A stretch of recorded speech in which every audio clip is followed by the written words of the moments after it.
এটা আমাদের টমেটো গাছ, শিলি ফুলের মতন দেখতে।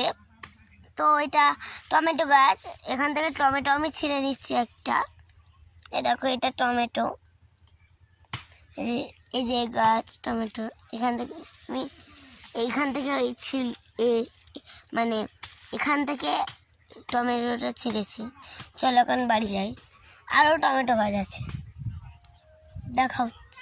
চলো দেখাচ্ছি টমেটো গাছগুলো। চলো দেখাই। দেখো এই টমেটোটা পুরো ভিতরে। চলো আরেকটা দেখাচ্ছি।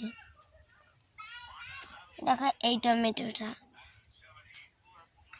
এটা আমি পেরে নিয়েছিলাম, পেরে আর তোমাদেরকে আর কি দেখাচ্ছিলাম, কিন্তু প্রথমে একটা ওরকম ছিল, আরও আছে দেখাচ্ছি। চলো